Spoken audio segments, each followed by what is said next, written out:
Developer Judy Hatfield hopes construction on Carnegie Center apartments will begin next year. Hatfield bought the downtown library in 2007 with hopes of converting the building into upscale condominiums. But the national economic collapse in 2008 put those plans on hold. However, she's close to getting the project started again with the approval of the $400,000 tax increment financing by the Oklahoma City Council. Hatfield visited with the Oklahoman business writer Steve Lackmeyer about the project on Tuesday. Actually, in the very beginning, Kathy O'Connor and I were brainstorming about what might be done with this building.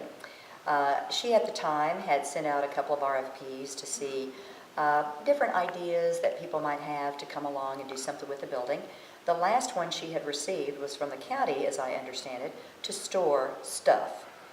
She and I sat down and said, man, that's just such a great loss of such a wonderful building. We need to come up with something better than that. Kathy goes, well, why don't you think about developing it? And I'm like, whoa, well, okay. So she sends out an RFP. I believe there were a couple of folks, maybe three, but two for sure, that came back in with proposals.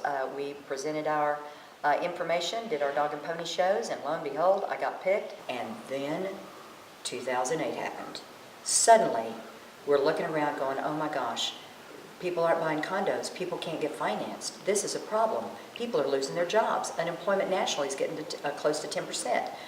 I backed off and didn't start construction. Several other groups did. Today, unfortunately, those condos haven't sold.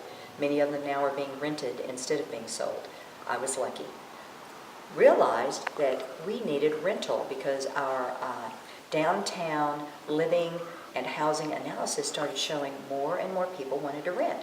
Made sense because they couldn't get financed. So luckily, I was able to stop for a couple years, watch the market, and then regroup and come up with a total new plan, which was rental. And by the way, the golden egg of the whole project was, guess what? It's a historical building. So now I can go through to get it on the historic register, which it now is, and to also move forward with state historic tax credits and federal historic tax credits.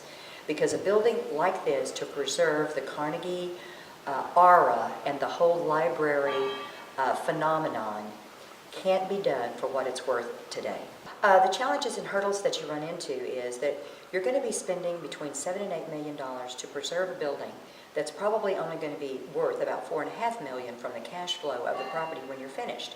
Someday we get there, but that's the reason why you have tax credits. They're set up to preserve history. They're set up to preserve the opportunity for us to not forget what used to be here. And the fact that before statehood, several women who were married to business people and Carnegie put $25,000 in each to build the first Carnegie Mellon Library in downtown Oklahoma City. So the hurdles today are getting the money from all these sources, finding investors who will buy those tax credits, finding the gap of the bridge loan that you have to have because of the timing of when the tax credits come in, getting the project started. We're seeing now with the whole Sandridge Commons, going to be absolutely wonderful. We're going to employ a ton of people, so we got that project going on. It's opening up the underground for us to have easier access to it. As you further look around, Kerr Park is going to be redone. That's going to be a major, wonderful opportunity for us to enjoy downtown.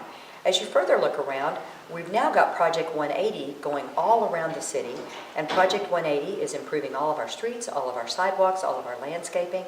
How lucky are we that the city's able to afford that opportunity through some also of the TIF money that's come through Devon. Additionally, we're going to have the streetcar, it appears, to actually run up and down the Robinson, which just happens to be the west side of the building.